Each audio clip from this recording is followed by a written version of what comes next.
વિદ્યાર્થી મિત્રો good morning. આજે આપણે 11મા ધોરણમાં એકાઉન્ટ્સની અંદર આપણો પ્રશ્ન જે છે હિસાબી પદ્ધતિના હેતુ કે એના ઉદ્દેશ એ આપણે ચાલુ કરીએ છીએ। સૌપ્રથમ હિસાબી પદ્ધતિ એટલે શું એ તમને સમજાયું કે કોઈ પણ ધંધાકીય એકમમાં જે આર્થિક વ્યવહારો બને છે આ આર્થિક વ્યવહારોને ચોપડે નોંધવાની કળા એટલે કે હિસાબી પદ્ધતિ। આ હિસાબી પદ્ધતિની અંદર શા માટે બનાવવામાં આવે, આવા હિસાબો શા માટે લખવા જોઈએ, એની જરૂરિયાત શું છે, એને આજે આપણે ભણવાની છે। પ્રશ્ન આપણો છે હિસાબી પદ્ધતિના હેતુઓ કે ઉદ્દેશો। મિત્રો, આપણે કોઈ પણ કાર્ય કરીએ તો આપણો કોઈ ચોક્કસ ઉદ્દેશ વગર આપણું કોઈ કાર્ય ન થાય।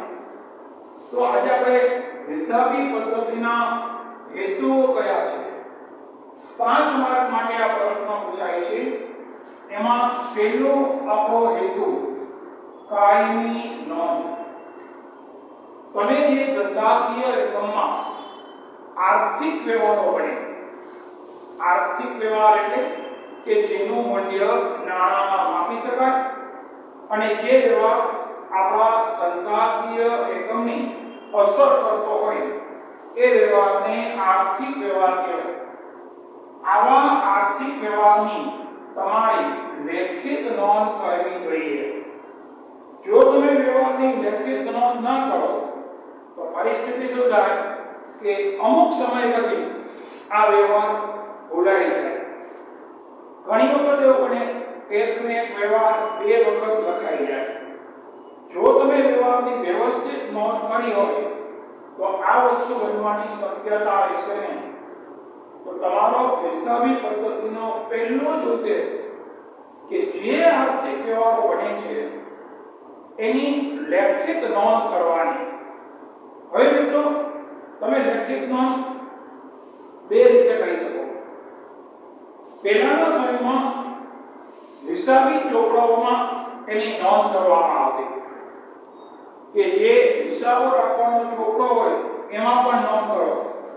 અત્યારના સમયમાં આધુનિક યુગની અંદર લગભગ તમામ એકમો પોતાના હિસાબો કોમ્પ્યુટરમાં રાખે છે।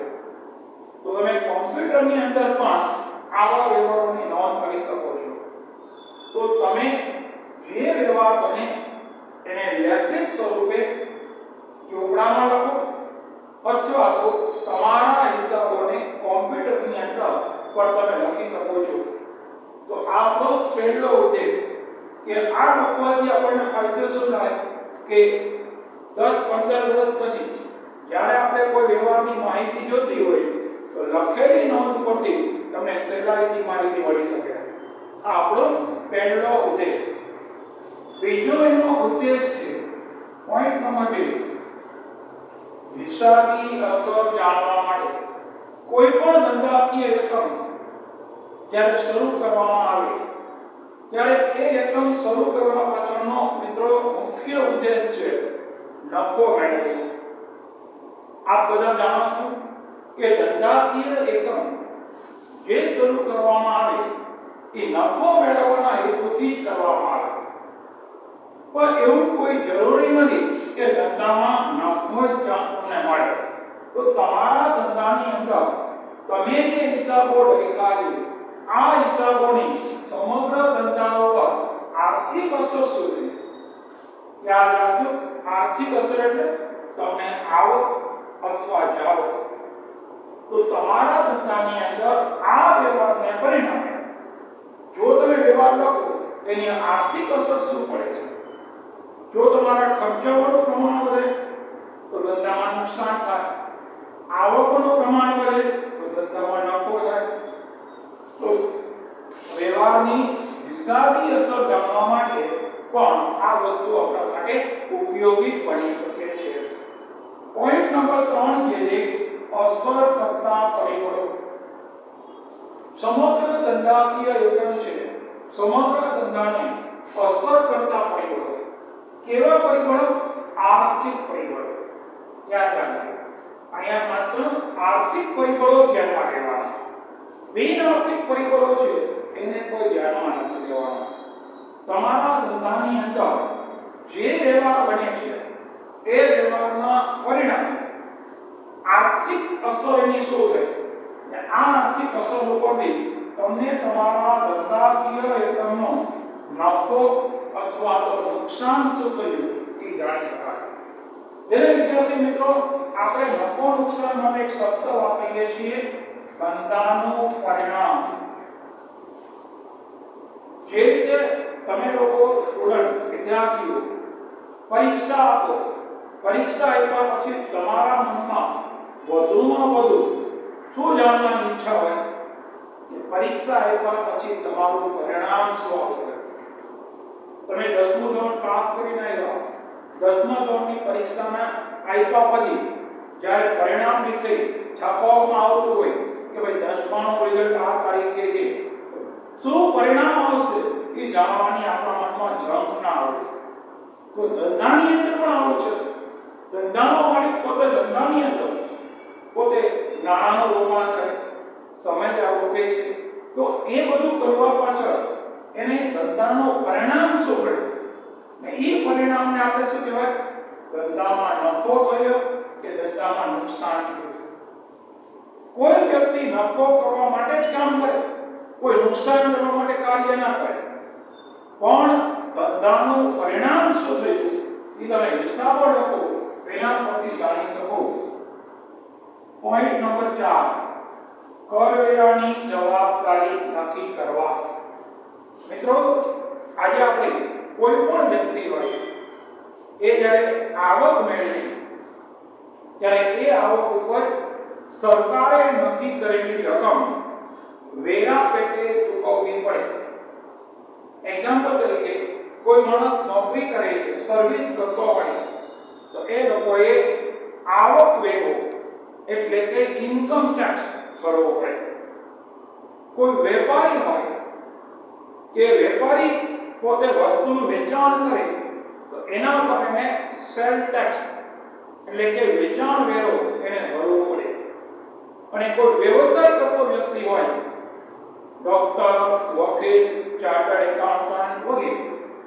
તો આવા વ્યક્તિએ પ્રોફેશનલ ટેક્સ ભરવો પડે એટલે કે વ્યવસાય વેરો તો તમારે ધંધાની અંદર એકમની અંદર તમારે કેટલા રૂપિયા કરવેરા ભરવા પડશે એ તમે નક્કી કરી શકો કરવેરાનું પ્રમાણ નક્કી કરવાનો મુખ્ય આધાર છે તમારી આવક આપણી આવકનું પ્રમાણ કેટલું છે એ આવક ઉપર તમારે કરવેરા છે એ નક્કી થાય છે સરકારે નક્કી કરેલું હોય કે ભાઈ તમારી આટલી આવક હોય તો તમારે ટેક્સ નહીં ભરવાનો એનાથી જો આવક વધે તો એના પર તમારે આટલા ટકા ટેક્સ ભરવાનો તો કરવેરાનું પ્રમાણ નક્કી કરવામાં આ હિસાબી પદ્ધતિ છે મિત્રો તે આપણને ઉપયોગી બને છે તમે હિસાબો લખો એટલે તમારી આવક જાણી શકો આ આવક ઉપરથી કરવેરાનું પ્રમાણ નક્કી કરવામાં આવે છે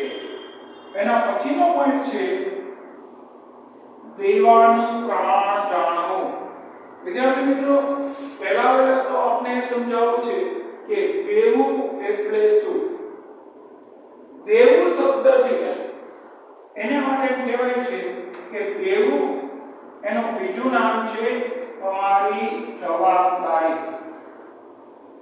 દેવું અથવા તો જવાબદારી તો દેવું એટલે શું આપણે કોઈ વ્યક્તિને પૈસા ચૂકવવાના બાકી હોય તો એ આપણું દેવું બને એક્ઝામ્પલ તમે બેંકમાંથી લોન લ્યો તો આ લોનને ચૂકવવી એ તમારી જવાબદારી બને તો એ તમારું દેવું બને ઓકે હવે અહીંયા આપણે કહીએ કે તમારા ધંધાની અંદર વ્યવહાર બે પ્રકારે હોય એક રોકડ વ્યવહાર હોય એક બિન રોકડ વ્યવહાર હોય મિત્રો રોકડ વ્યવહાર એટલે તમે કોઈ વસ્તુની ખરીદી કરો, વેપારી પાસેથી વસ્તુ ખરીદો અને વેપારી તમને વસ્તુ આપે, બદલામાં તમે એને પૈસા ચૂકવી દો, તો એ વ્યવહાર રોકડ છે.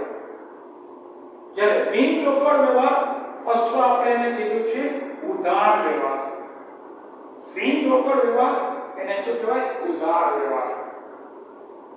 તમે કોઈ પણ વસ્તુ હોય એ ખરીદો, માની લો કે આપણી પાસે અત્યારે પૈસા નથી, વેપારી તમને ઓળખે છે, તો વેપારી પાસે જ્યારે તમે વસ્તુ લેવા જાઓ ત્યારે વેપારીને કન્ડિશન કહ્યું કે ભાઈ મારે વસ્તુ જોઈએ છે, તો અત્યારે મારી પાસે નાણાં અવેલેબલ નથી, પૈસા હાજર નથી, તો વેપારી તમને કહે કંઈ વાંધો નહીં, વસ્તુ લઈ જાઓ, નાણાં જ્યારે તમને સગવડ થાય મહિને 2 મહિને આપજો.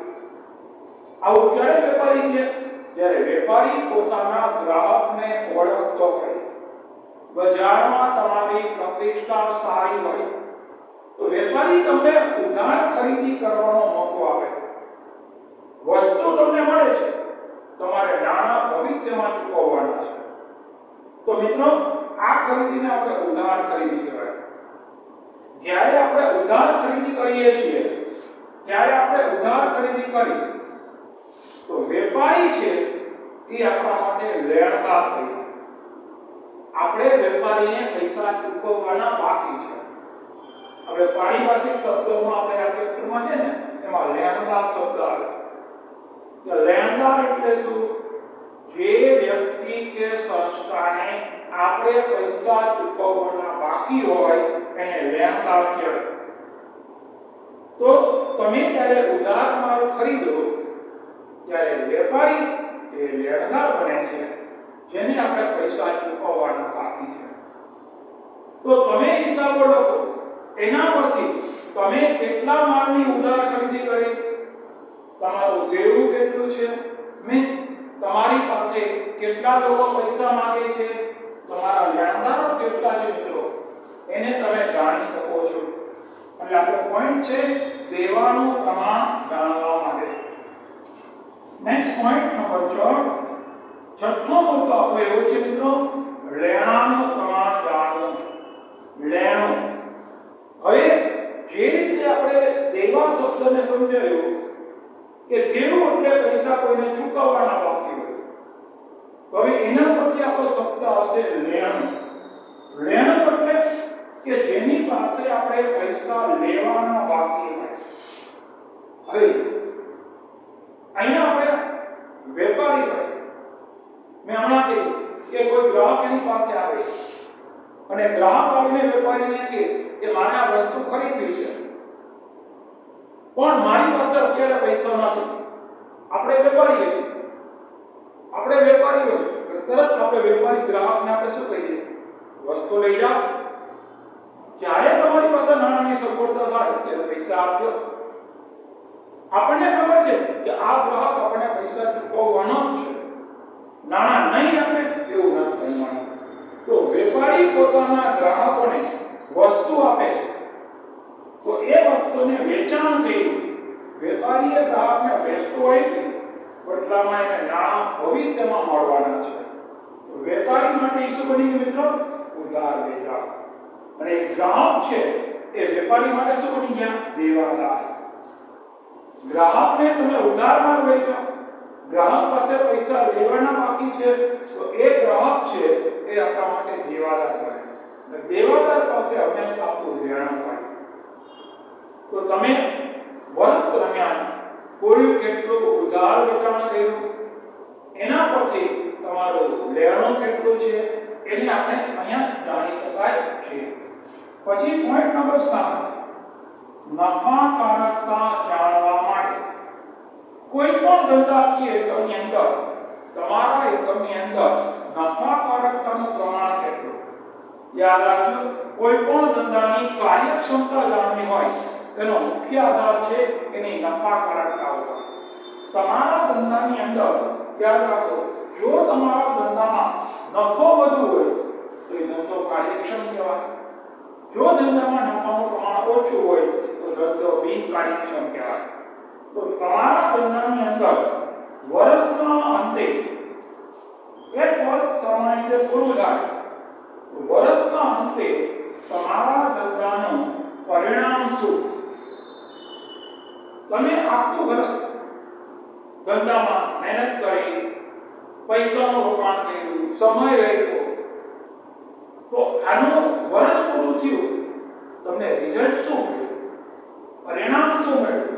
ને એ પરિણામને આપણે શું કહેવાય? તમારા ધંધામાં નફો થયો કે નુકસાન થયું. તો એ જાણવા માટે જો તમે હિસાબો લખ્યા હોય તો તમે જાણી શકો છો. તમને ખબર પડે કે આખા વર્ષના અંતે તમારા ધંધાની અંદર નફો અથવા નુકસાન એનું પ્રમાણ કેટલું છે. તો નફાકારકતા જાણવી એ એનો 7મો ઉદ્દેશ. નંબર 8મો ઉદ્દેશ ધંધાની આર્થિક પરિસ્થિતિ જાણવી.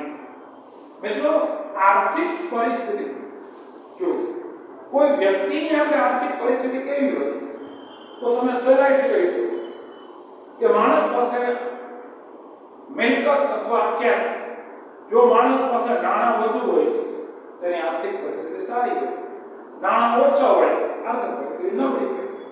ધંધાની અંદર આર્થિક પરિસ્થિતિ છે ને એને જાણવા માટે તમારે મુખ્ય 2 બાબતો પર આધાર છે. ધંધામાં મિલકતો અને જવાબદારીનું પ્રમાણ કેવું છે. તમારા ધંધામાં મિલકતો અને જવાબદારી કેટલી છે, આના આધારે તમારી આર્થિક પરિસ્થિતિ જાણી શકાય. જો ધંધામાં મિલકતો અને જવાબદારીનું પ્રમાણ સરખું હોય, જેટલી તમારી મિલકત છે એટલી તમારી જવાબદારી છે, તો તમારી પરિસ્થિતિ મિત્રો સાધારણ કહેવાય. જેટલી મિલકત સામે એટલી જવાબદારી. પરિસ્થિતિમાં સદ્ધર પરિસ્થિતિ કોને કહેવાય? ધંધાની અંદર મિલકતોનું પ્રમાણ વધુ હોય, જવાબદારીનું પ્રમાણ ઓછું હોય, તો આ પરિસ્થિતિ જે છે એને પરિસ્થિતિને સદ્ધર પરિસ્થિતિ કહેવાય. તમારી મિલકતો વધારે છે, સામે જવાબદારી ઓછી છે, તો પરિસ્થિતિ સદ્ધર કહેવાય. અને છેલ્લી પરિસ્થિતિ આવે છે નબળી પરિસ્થિતિ. તમારી ધંધાની આર્થિક પરિસ્થિતિ નબળી ક્યારે હોય? ધંધામાં મિલકતો ઓછી હોય, મિલકતોનું પ્રમાણ ઓછું હોય, સામે જવાબદારીનું પ્રમાણ વધારે હોય, તો તમારા ધંધાની પરિસ્થિતિ મિત્રો નબળી કહેવાય. બરાબર છે? તમારા ધંધાની અંદર આર્થિક પરિસ્થિતિ કેવી? નહીં, યાદ રાખજો, આર્થિક પરિસ્થિતિ જાણવા માટે આપણે અહીંયા એક પત્રક તૈયાર કરવામાં આવશે, જેને નામ આપશું પાકું સરવૈયું. પાકું સરવૈયું એક પત્રક છે જેના પરથી તમને તમારા ધંધાની આર્થિક પરિસ્થિતિનો ખ્યાલ આવી શકે. તો તમારા ધંધાની અંદર આર્થિક પરિસ્થિતિ કેવી છે, મિલકતો અને જવાબદારીનું પ્રમાણ કેવું છે, એ તમે હિસાબો લખો તો ખ્યાલ આવે. ઓકે, અને હવે છેલ્લો પોઈન્ટ છે ભૂલો, છેતરપિંડીઓ શોધવા માટે. મિત્રો, એક વસ્તુ ખાસ ધ્યાન આપજો, જે હિસાબો લખનાર વ્યક્તિ છે અને ધંધાનો માલિક છે એ ક્યારેય એક વ્યક્તિ હોઈ શકે નહીં. કારણ કે કોઈ પણ કારખાનાનો માલિક છે એ પોતે હિસાબ નથી લખતો, એ હિસાબો લખવાનું કાર્ય પોતાના કોઈ કર્મચારીને આપે છે. તો કર્મચારીએ હિસાબો લખવામાં કોઈ પણ પ્રકારની ભૂલ કરી હોય અથવા તો પોતે ખોટા હિસાબો લખ્યા હોય, અનીતિ આચરી હોય, તો તમે હિસાબો લખો તો કર્મચારીએ કોઈ ખોટું કાર્ય કર્યું, હિસાબ લખનાર વ્યક્તિએ, તો એવી ભૂલો, છેતરપિંડીને આપણે ગુના તરીકે ઓળખી શકાય, એને આપણે ઓળખી શકાય. તો મિત્રો, એક યાદ રાખજો કે ભૂલ અને છેતરપિંડી એ બેમાં ફેર પડે. ભૂલ છે એ માણસની અજાણતા થાય છે.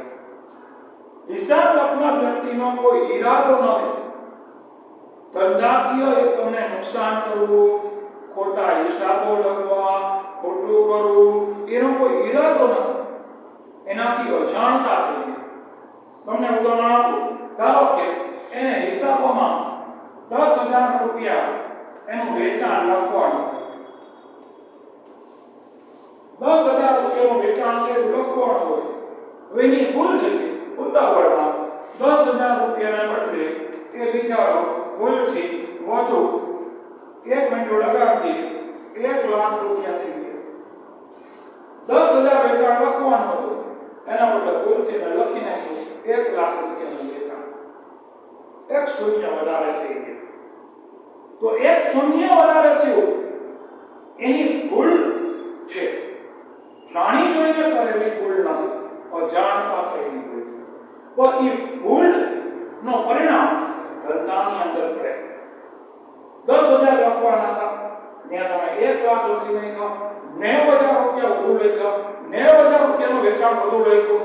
તમારા હિસાબો અહીંયા ખોટા છે. તો તમે હિસાબો લખો તો હિસાબ લખનાર વ્યક્તિએ આવી કોઈ પણ પ્રકારની મિત્રો ભૂલો કરી હોય તો એ ભૂલને તમે ઓળખી શકો છો, એ ભૂલને શોધી શકો છો અને ભવિષ્યમાં આવી કોઈ ભૂલો ન થાય એનું આપણે ધ્યાન રાખી શકાય. તો આ રીતે વિદ્યાર્થી મિત્રો આજે આપણે હિસાબી પદ્ધતિના હેતુઓ અને ઉદ્દેશો કયા છે એને આપણે ધ્યાનમાં રાખ્યા. યાદ રાખો, હિસાબી પદ્ધતિના ઉદ્દેશો અને હેતુઓ એ પરીક્ષાની અંદર આ પ્રશ્નને 5 માર્કમાં પૂછાય છે. બરાબર ધ્યાન રાખીને કરજો. અને બીજું, આના પરથી તમને ઘણા બધા આપણા શબ્દો છે એનો પણ આપણને ખ્યાલ આવી શકે. એક્ઝામ્પલ તરીકે આજે તમને જે શબ્દ સમજાયો કે પહેલો શબ્દ લેણદાર, તો લેણદાર એ પારિભાષિક શબ્દમાં આવે. લેણદાર પાસે આપણું શું હોય કે દેવું. હવે તમને એમ કહું કે દેવું એટલે શું? તમારે કોઈને પૈસા ચૂકવવાના બાકી તો એ તમારું દેવું. લેણદાર ક્યારે ઉપસ્થિત થાય? જ્યારે તમે કોઈ વસ્તુની કેવી ખરીદી કરો? ઉધાર ખરીદી કરો. આ પારિભાષિક શબ્દમાં આવી શકે. ઉધાર ખરીદી એટલે શું?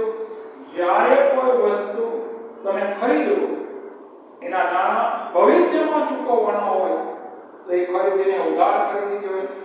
તમે જેની પાસેથી ઉધાર માલ ખરીદ્યો એ વ્યક્તિ આપણો લેણદાર બન્યો. લેણદાર પાસે આપણું દેવું ઉપસ્થિત થયું. તો આ જે સિચ્યુએશન છે એક મુદ્દા પરથી તમને 3 શબ્દો મળ્યા: ઉધાર ખરીદી, લેણદાર અને દેવું. સેમ એક મુજબ અહીં આપણે લેણાના પ્રમાણમાં કીધું પેલું ઉધાર વેચાણ. ઉધાર વેચાણ કોને કહેવું? કે જ્યારે કોઈ વેપારી પોતાના ગ્રાહકોને વસ્તુ કે સેવાનું વેચાણ કરે એના નાણાં એને ભવિષ્યમાં મળવાના હોય. વસ્તુ કે સેવા તમે ગ્રાહકોને આપો તો એના પૈસા તમને ભવિષ્યમાં મળે તો એ વેચાણ કેવું વેચાણ કહેવાય? ઉધાર વેચાણ. જ્યાં સુધી ગ્રાહક તમને પૈસા ન આપે ત્યાં સુધી ગ્રાહક તમારા માટે કોણ બને છે? દેવાદાર. દેવાદાર પાસે શું હોય? લેણું. લેણું એટલે જેની પાસે પૈસા આપણે લેવાના બાકી છે એ આપણું લેણું. જેને પૈસા ચૂકવવાના બાકી છે એ આપણું દેવું. તો અહીંયા મિત્રો ખાલી આપણે એક પ્રશ્ન ઉપરથી તમને ઘણા બધા પારિભાષિક શબ્દો છે એનો પરિચય મળે, એનો અર્થ સમજાય. તો આજે આપણે તમને એક ખાલી પ્રશ્ન સમજાયો એના પરથી આટલા એના પારિભાષિક શબ્દો પણ આવે. અને તમને છેલ્લે મેં લાસ્ટ વિડિયોમાં કીધું કે આપણા એકાઉન્ટની અંદર પહેલું અને બીજું ચેપ્ટર એ આપણા એકાઉન્ટનો પાયો છે. આ વિષય છે એના માટેનો મુખ્ય આધાર છે ને કે આ પહેલો અને બીજું ચેપ્ટર. ખાસ કરીને પહેલું ચેપ્ટર થિયરી છે. તો જો તમને થિયરી ન સમજાય તો તમે આગળનો તમને સમજી શકો નહીં. કારણ કે આપણો વિષય ખાલી 12મા માટે નહીં, તમે જ્યાં સુધી આગળ ભણશો ત્યાં સુધી એકાઉન્ટ વિષય તમારે આવવાનો.